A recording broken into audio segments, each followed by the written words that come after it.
Assalamualaikum.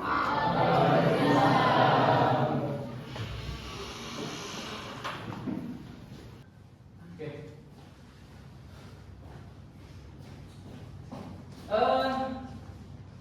Terima kasih sahabat-sahabat semuanya sudah hadir ya di kelas ini. Sebelumnya saya akan absen terlebih dahulu ya.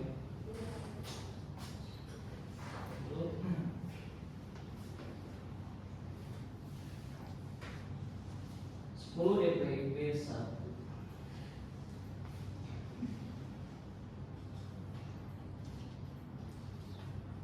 dulu ya. Alhamdulillah ya, nggak gerak tadi, gerah banget. Ahmad Fauzi hadir. Oke, baik. Ahmad Ramadan Hadir. Oke. Atifah Nur Fadia Hadir. Oke. Ayudia Hadir. Oke. Bella Mustika Hadir. Oke. Oke, terakhir Haris Ramadhani. Hadir. Oke. Terima kasih sahabat-sahabat semuanya. Terlebih dahulu saya akan jelaskan dulu ya tentang tujuan pembelajaran. Ya. Ya, baik, di sini sahabat-sahabat semuanya ada materi, ada konsep ya. Ya. Baik, sahabat-sahabat semuanya, sebelum kita ke materi ya, saya di sini akan menyampaikan terlebih dahulu materi yang akan kita ajar pada kesempatan kali ini, yaitu materinya tentang menghindari akhlak mazmumah ya, menghindarkan diri dari sifat temperamental atau bodoh ya. Insya Allah kita akan bahas bersama-sama ya. Adapun untuk konsepnya ya, sahabat-sahabat semuanya, di sini ada ya konsepnya, mempelajari akhlak mazmumah, menghindari diri dari sifat bodoh ya, atau temperamen. Setelah mempelajari materi ini ya, konsepnya itu adalah yang pertama, menganalisis manfaat menghindari diri ya dari sifat bodoh. Yang kedua, menyajikan paparan tentang menghindari perilaku temperamen atau bodoh. Yang ketiga, meyakini bahwa sikap temperamen atau bodoh ya, sahabat-sahabat semuanya, itu perilaku yang dilarang oleh agama ya. Terus yang keempatnya, menghindari sifat temperamen ya, atau bodoh ya. Di sini mana ya? Menghindari sikap temperamen atau bodoh dan membiasakan dalam kehidupan, atau menghindari ya, dan membiasakan di kehidupan sehari-hari, artinya menghindarinya ya, menghindarinya. Ya. Terus di sini ada mengapa kita harus menghindari sifat bodoh ya. Nah, di sini ya, di sini sudah dijelaskan. Yang pertama itu bagaimana kita ya supaya menghindari sifat bodoh yang ada di dalam diri kita ya, supaya istilahnya diri kita itu dijauhkan dari kebencian ya, dan permusuhan. Terus yang keduanya, sahabat-sahabat semuanya, ini penting disampaikan pada sahabat-sahabat semuanya ya, supaya apa? Supaya membawa kebahagiaan ya, tentu seperti itu. Yang ketiga, mendapatkan pahala besar dari Allah Subhanahu wa taala. Yang keempat, perintah Allah ya, dalam surah Al-Imran ayat 133 ya, sampai 134. Nah, ini bahkan berdasarkan hadis Bukhari Muslim ya. Di sini nanti insya Allah kita akan menjelaskan secara faktual atau bagaimana ya. Nah, di sini bagaimana cara untuk menghindarinya, nanti secara faktualnya kita akan secara garis besarnya di sini bagaimana kita menghindari bodoh ini dengan cara membaca ta'awuz ya. Boleh silahkan dilihat sahabat-sahabat semuanya. Terus merubah posisi yang tadinya berdiri duduk seperti itu ya. Terus diam terlebih dahulu ketika marah itu, diam terlebih dahulu. Ada wudu yang mengingat wasiat dari baginda Rasulullah SAW ya. Nah, terus untuk apa ya, metakognitif atau metakognitif untuk apa? Nah, di sini pertanyaannya untuk apa? Ya, siswa mempelajari akhlak mazmum itu menghindari diri dari sifat ghadab itu supaya siswa menahan amarah. Ya, di sini sahabat-sahabat semuanya, dan selalu bisa mengontrol diri sehingga tidak merugikan diri dan orang lain. Nah, ini sahabat-sahabat semuanya, insya Allah kita akan bahas ya pada kesempatan kali ini. Ya, baik sahabat-sahabat semuanya, sebelum kita akan jauh membahas tentang sifat ghadab, terlebih dahulu saya akan bertanya terlebih dahulu sama sahabat-sahabat semuanya.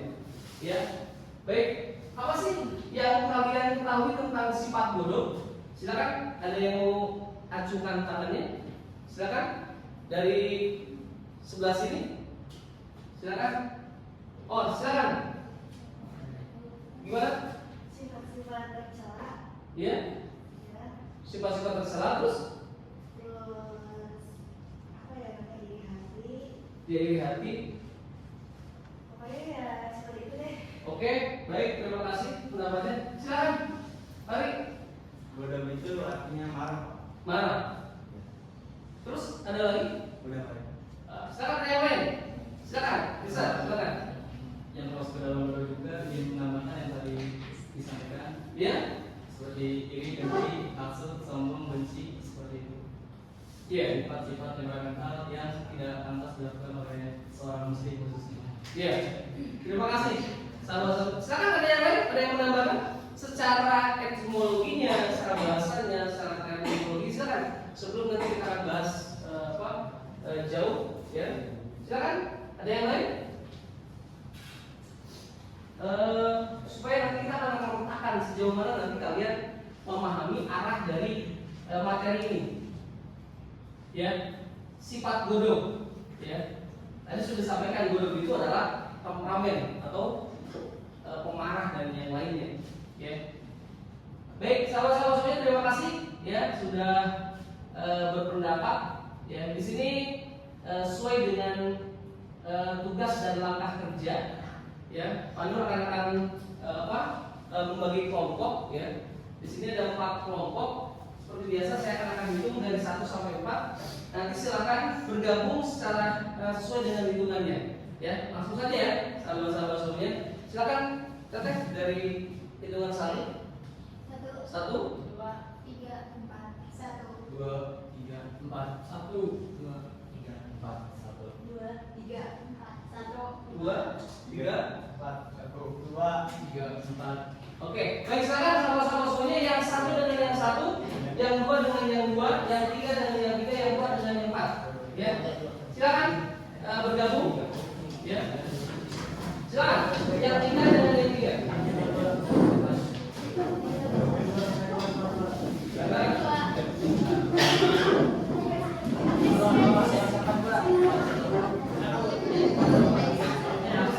Referensi di smartphone kalian tentang materi tentang ghadab nanti akan dipresentasikan.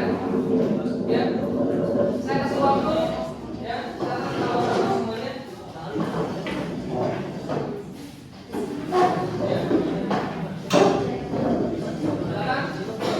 Silakan berdiskusi. Sahabat-sahabat semuanya berdiskusi sesuai dengan kelompoknya. Kelompok 1, 2, 3, 4. Ya, mencari materi tentang ghadab dan silakan dituliskan.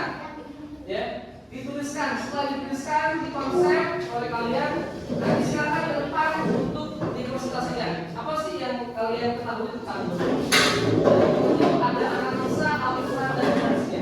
Ya, silakan sahabat-sahabat semuanya disiapkan smartphone-nya ya, untuk mencari materi tentang.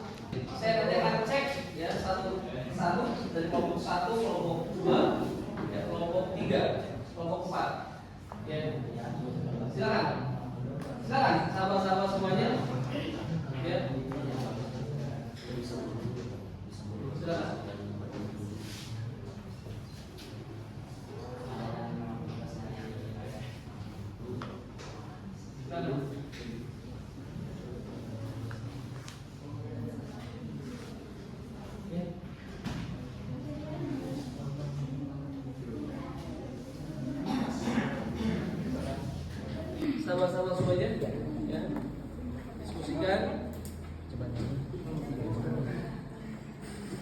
satu.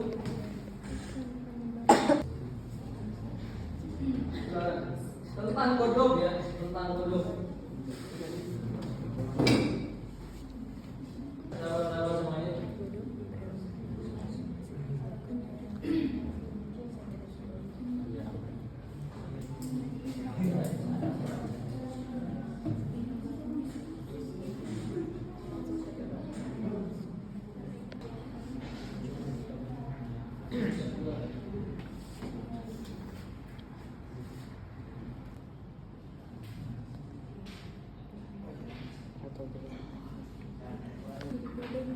Oke, silakan. Ya. Kelompok 4, silakan. Ke depan. Nanti untuk mempresentasikannya kelompok 2, kelompok 3 sama kelompok 4 semuanya ya itu apa? Ya. Cukup, mungkin sahabat-sahabat semuanya silakan kelompok 1 dulu ya. Dan berurutan dari kelompok 1 sekarang ke depan kelompok 1. Silakan. Kelompok 1, silakan. Ya, silakan kelompok 1. Untuk presentasikan.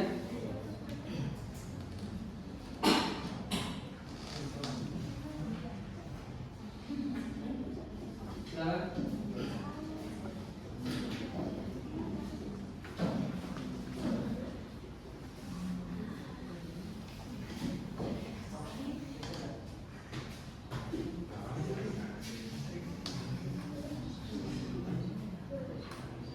Jawab sekarang kelompok 1.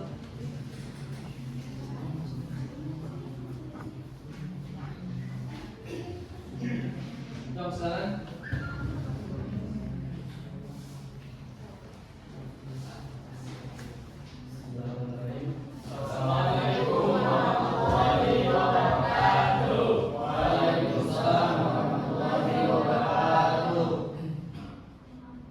Baik, terima kasih kepada Pak Nur yang sudah memberikan waktu pada kelompok 1 untuk berpresentasi.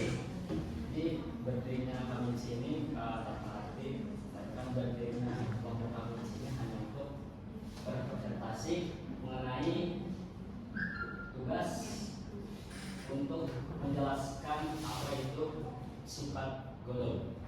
Jadi untuk anggota kelompok kami, silakan dimulai dari Akang untuk perkenalan. Perkenalkan nama saya Muhammad Awati. Perkenalkan nama saya Firdaus. Perkenalkan nama saya Muhammad Yodan. Perkenalkan nama saya Putri Fazalina. Perkenalkan nama saya Abdul Chandra. Perkenalkan nama saya Dede Sapitri.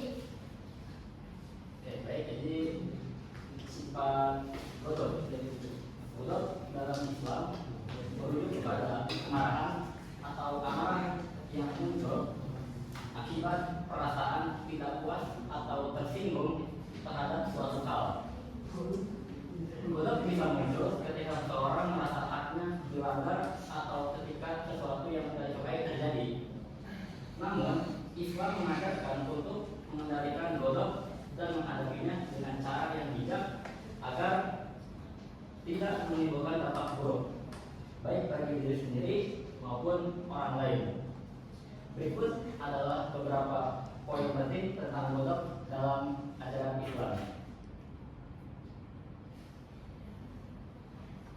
Yang pertama ada sumber godok. Godok bisa timbul karena berbagai faktor. Faktornya seperti ketidakadilan atau perilaku tidak adil dari seseorang kepada orang lain. Yang kedua, frustasi atau kegagalan dalam mencapai tujuan. Yang ketiga, perlakuan buruk atau penghinaan kepada seseorang. Yang keempat, ketika ada sesuatu yang bertentangan dengan kehendak atau harapan seseorang, mereka akan beradu-argumen. Lalu yang kedua, godok dalam Al-Quran dan hadis.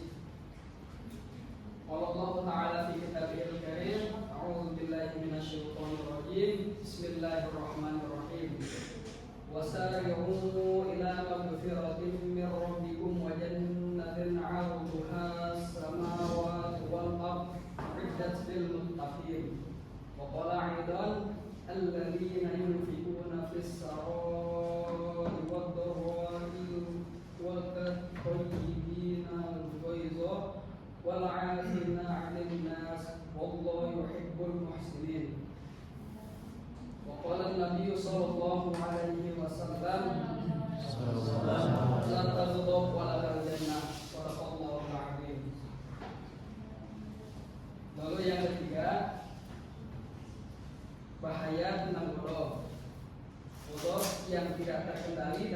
menyebabkan perilaku yang merusak seperti berkata-kata kasar, bertindak agresif, atau melakukan kekerasan. Lalu yang kedua, kodok bisa merusak hubungan antara manusia, baik itu dalam keluarga, pertemanan, atau dalam masyarakat. Secara fisik, kodok yang berlebihan bisa mempengaruhi kesehatan, menyebabkan tekanan darah tinggi, stres, dan gangguan emosional misalnya.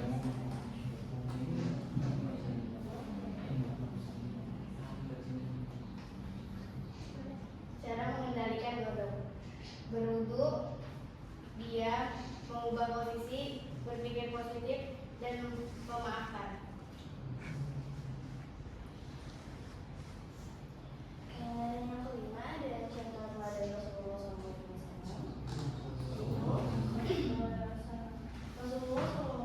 SAW adalah contoh terbaik dari mengendalikan amarah.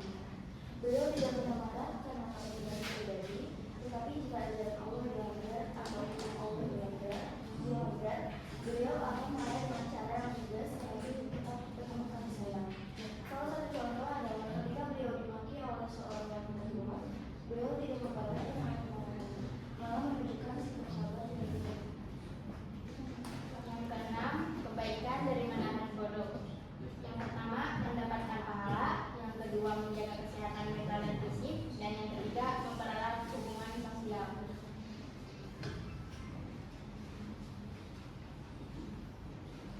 Oke, kalau cukup, langsung saja cukup ya. Baik, mungkin sekian dari presentasi dari kelompok 1 mengenai penjelasan sifat kodok, dan mudah-mudahan dapat dipahami dan dapat diamalkan bagi sahabat-sahabat semuanya untuk kita semua menjauhi dari sifat kodok. Amin ya Allah. Mohon maaf apabila ada kesalahan dari kelompok kami dalam berkata. Terima kasih atas waktunya. Assalamualaikum warahmatullahi wabarakatuh.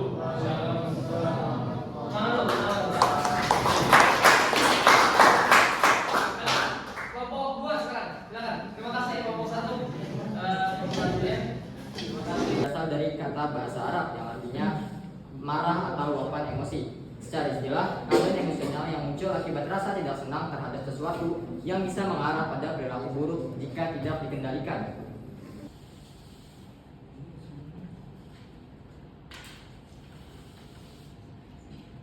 Silakan. Yang pertama ada tanda ketakwaan.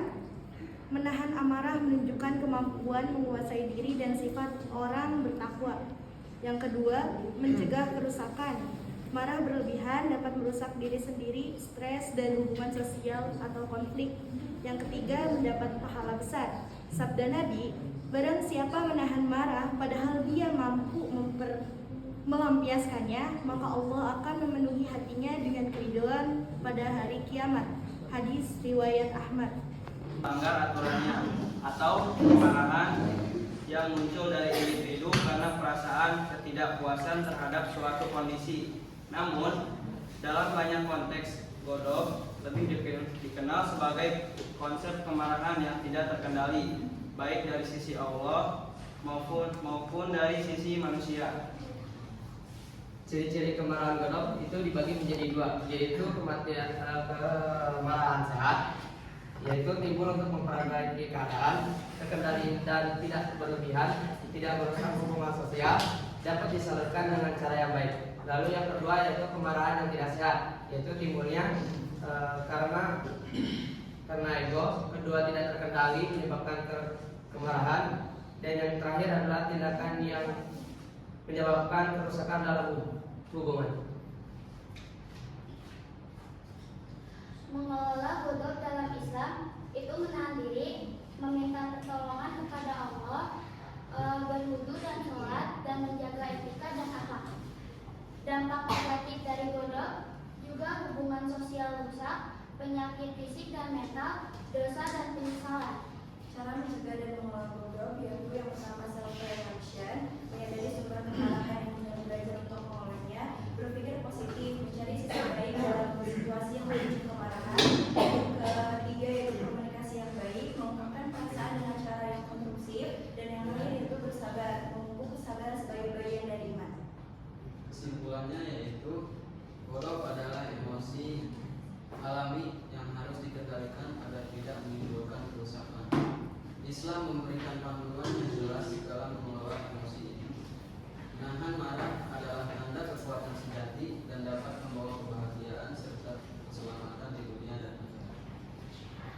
di ketinggalan, saya akan menjelaskan yaitu hadis tentang godok. An Nabi Hurairah radhiyallahu anhu qala Rasulullah sallallahu alaihi wasallam laisa syadidu bisur'ati innamas syadidul ladzi yamliku nafsahu indal ghadab. Artinya, dari Abu Hurairah radhiyallahu anhu qala Rasulullah sallallahu alaihi wasallam bersabda, orang kuat itu bukanlah orang yang jago bergulat, akan tetapi orang kuat adalah orang yang dapat menahan dirinya ketika marah. Oke, mungkin cukup sekian dari kelompok kami. Mohon maaf bila ada kekurangan, karena kita manusia bukan nabi. Assalamualaikum warahmatullahi wabarakatuh. Oke, assalamualaikum warahmatullahi wabarakatuh.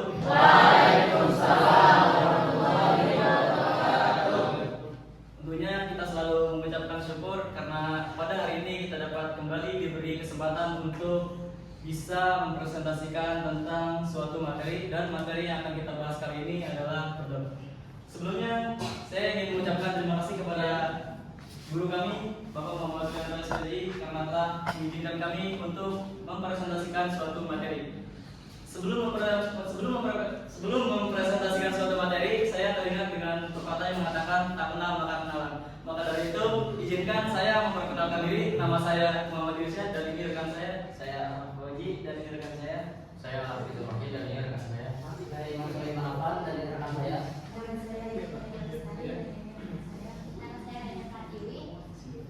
Oke, baik, demi mempersingkat waktu, alangkah baiknya kita mulai saja materi pada kali ini. Materi pertama yang akan dijelaskan oleh Teh Nadine. Mengenal sikap godok. Godok adalah istilah bahasa Arab untuk menyebut sifat marah. Godok adalah istilah yang kerap juga dimaknai sebagai benci terhadap seseorang. Karena itulah, marah atau godok adalah emosi yang terjadi akibat ketidaksenangan terhadap suatu keadaan. Dalam Islam, sifat godok ini terbagi menjadi dua macam, yaitu marah yang terpuji dan marah yang tercela.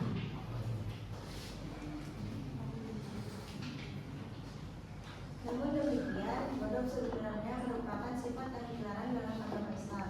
Hal tersebut merujuk pada firman Allah dan hadis yang berbunyi sebagai berikut. Dan jika setan datang menggodamu, maka berlindunglah kepada Allah. Sungguh Dia Maha mendengar dan Maha mengetahui. Quran surat Al-A'raf ayat 15. Dari Abu Hurairah radhiyallahu anhu, bahwasanya ada seseorang berkata kepada Nabi sallallahu alaihi wasallam, berikanlah nasihat kepadaku. Beliau berkata, janganlah engkau marah. Orang itu mengulang permintaannya beberapa kali. Beliau berkata, janganlah engkau marah. Hadis riwayat Bukhari. Dan juga ada hadis tambahan yaitu An Nabi Hurairah radhiyallahu anhu anna rajulan qala lin Nabi sallallahu alaihi wasallam wa sini qala la taqdu wa radza mirara qala la taqdu rawahu Bukhari. Ya, selanjutnya ada penyebab godok. Yang pertama itu ketidakadilan atau perlakuan buruk dari orang lain. Yang kedua, tindakan yang bertentangan dengan norma agama atau etika. Yang ketiga, ada kehilangan atau kegagalan dalam mencapai tujuan. Yang selanjutnya ada cara menghindarinya. Cara menghindari godok yang pertama adalah kita sabar, berwudu, diam dan menjauh, berdoa dan berpikir positif. Jadi kesimpulannya, godok itu adalah perasaan marah yang merupakan bagian dari emosi manusia. Namun Islam mengajarkan untuk menahan dan mengendalikan amarah agar tidak merusak hubungan dengan orang lain dan menjaga kedamaian dalam hati. Mengendalikan godok adalah salah satu langkah penting untuk hidup yang lebih sehat dan harmonis. Baik, mungkin cukup sekian materi tentang godok. Kurang lebihnya kami mohon maaf karena kelebihan hanya dari Allah semata dan kekurangan hanya dari kami sebagai manusia biasa. Sampai bertemu di ketidaksengajaan lain waktu. Wassalamualaikum warahmatullahi wabarakatuh. Terima kasih kelompok 4 ya.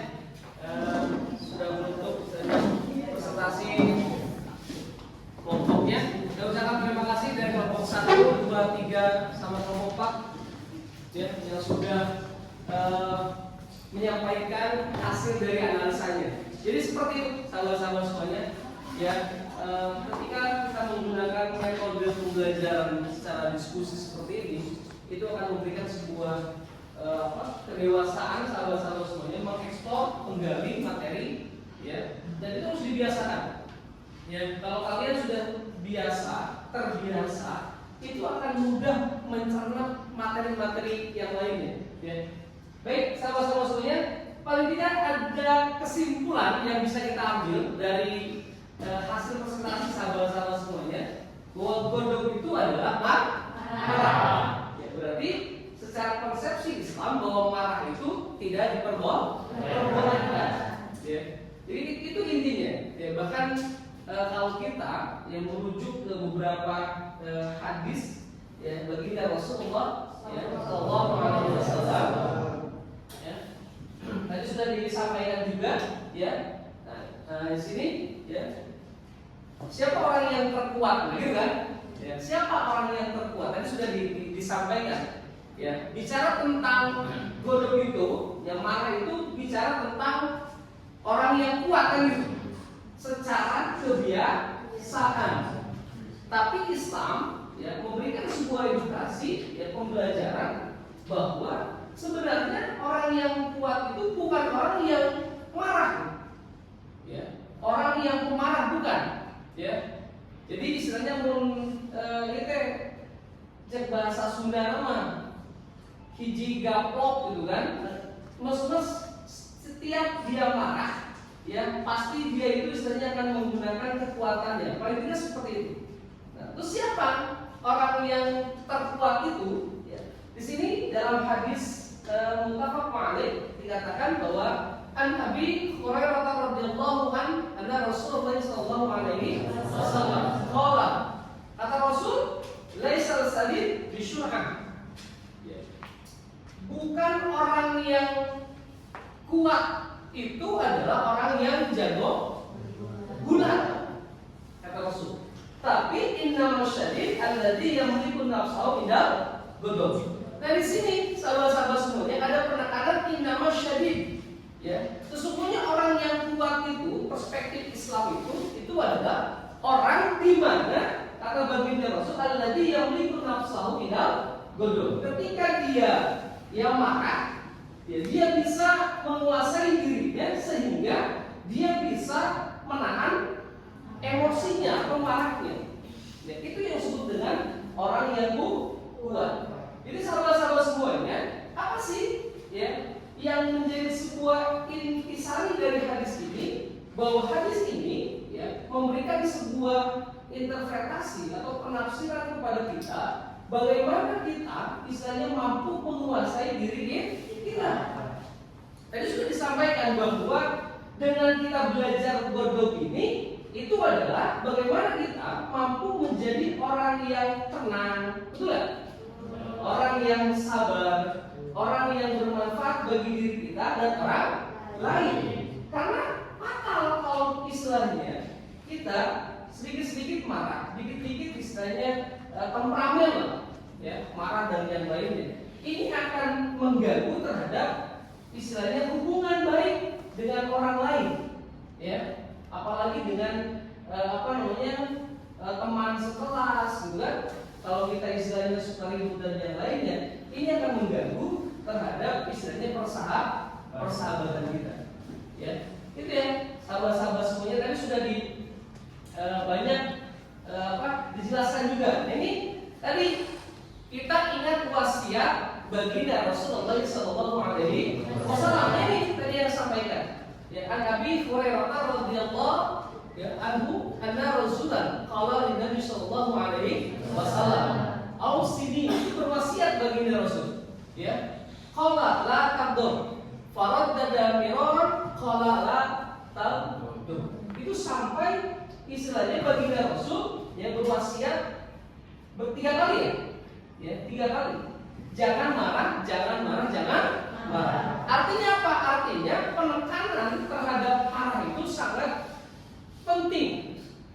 Ya, kenapa? Berbahaya. Apalagi apalagi secara ilmu kedokteran, ya orang yang marah itu menghabiskan energinya itu sangat luar biasa. Bahkan ada penelitian juga bahwa dengan marah itu, ya sahabat-sahabat semuanya, sel-sel ya, yang ada di dalam otak kita itu mati. Ya maka harus berhati-hati. Kenapa? Banyak orang yang marah, ya kena sarafnya, ya selalu tegang dan yang lainnya, selalu istilahnya emosi dan yang lainnya, bisa jantungan dan yang lainnya. Maka istilahnya ketika istilahnya ada wasiat baginda Rasulullah SAW ini, itu adalah bagaimana kita tenang ketika menghadapi persoalan. Persoalan bukan dihadapi dengan emosi marah, ya, temperamen, bukan dengan istilahnya ingin ribut dan yang lain. Maka Pak sering sampaikan, jadilah kader yang visioner, bukan jadi kader yang temperamen, bukan jadi kader atau jadi siswa yang istilahnya reaksioner, ya. Dikit-dikit marah, tapi kita harus visioner. Inilah visioner baginda Rasulullah SAW, ya. Jadi siswa, jadi kader, jadi seorang pelajar yang istilahnya mampu untuk menahan emosi. Ya, banyak tadi hikmahnya, ya, yang sudah disampaikan, ya. Terus bagaimana Pak? Kalau misalnya boleh kita marah? Boleh dalam hal-hal tertentu, ya. Boleh dalam hal-hal tertentu seperti itu, ya. Ada kalimat seperti ini dari baginda Rasul yang dikatakan bahwa mencintai karena Allah, membenci karena Allah itu adalah sebagian dari iman. Nah itu ada hadis yang menyatakan seperti itu.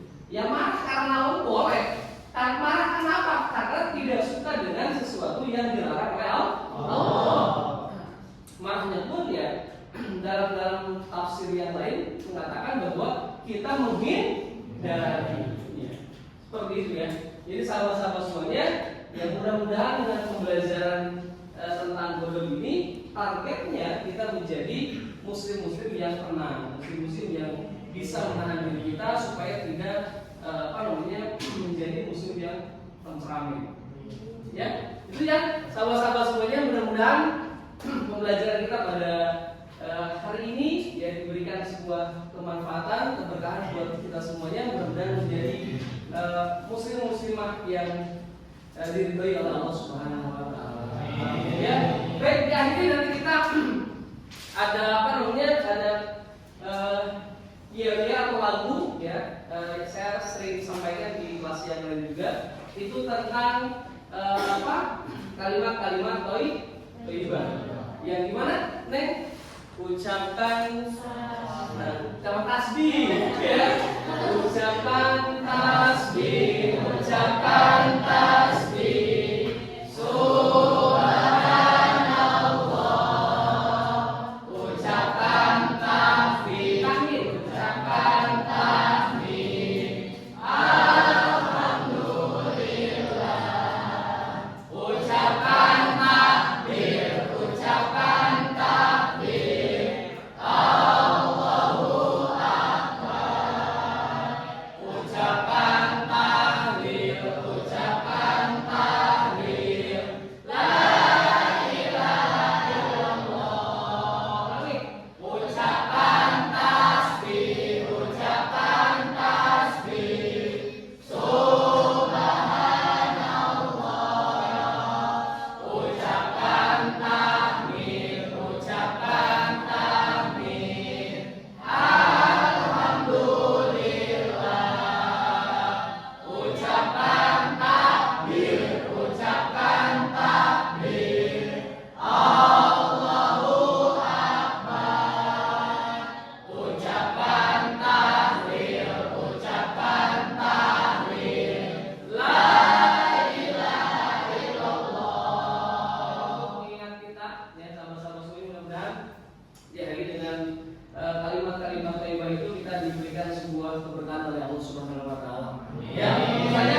lebihnya Pak Wiranto mohon maaf. Terima kasih. Assalamualaikum warahmatullahi wabarakatuh. Waalaikumsalam.